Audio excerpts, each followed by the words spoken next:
Alors, SpaceX, tout le monde en parle en ce moment. On nous annonce l'introduction en bourse la plus folle de l'histoire. Mais au-delà des chiffres records et des gros titres, il y a une histoire bien plus ambitieuse que de simples fusées. On va essayer de décrypter ensemble la véritable stratégie qui se cache derrière tout ça. Regardez ce chiffre. Juste un instant. 1500 milliards de dollars. C'est la valorisation qui est sur la table. C'est une somme qui dépasse l'imagination.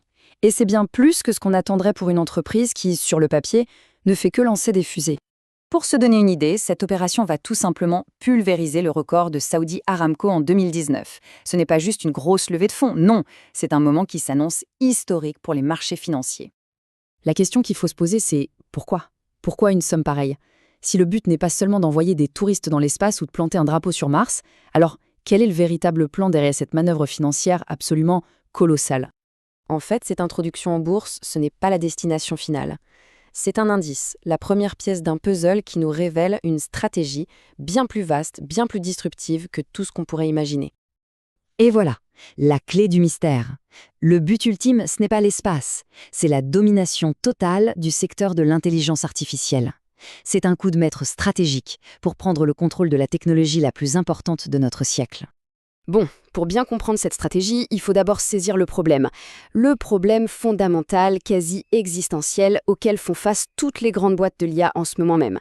Un mur qui menace de tout faire s'arrêter. Le nœud du problème, le voilà. Le vrai goulot d'étranglement de l'IA, ce n'est pas les algorithmes, ce ne sont pas les données, c'est l'énergie. La consommation électrique devient juste insoutenable. Prenons un exemple bien concret. Oracle. Ils ont claqué 12 milliards de dollars en un seul trimestre pour construire des data centers. Le résultat?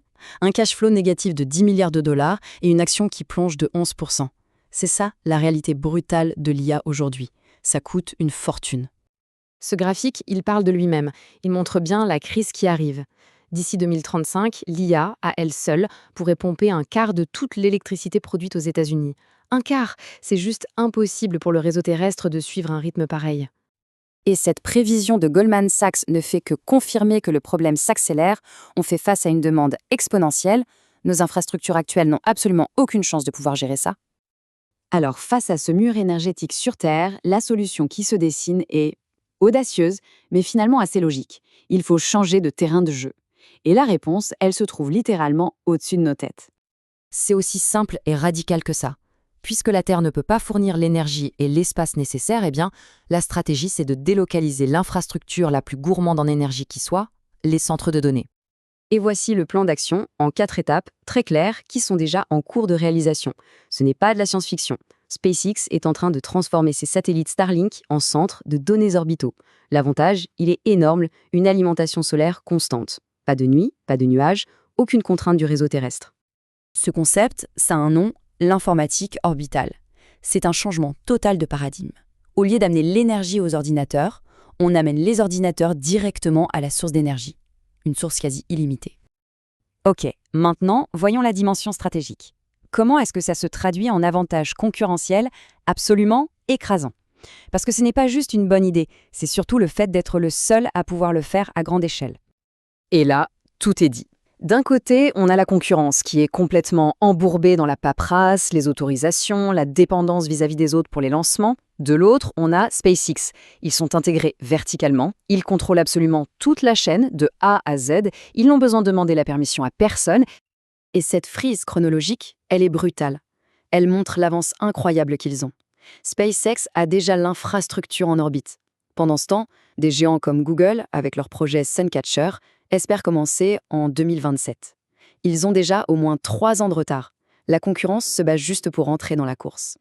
Bon, maintenant, on rassemble toutes les pièces.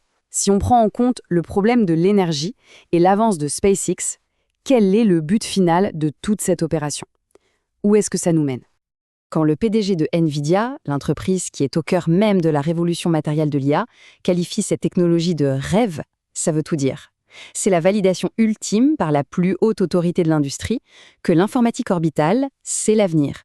C'est là que tout se joue.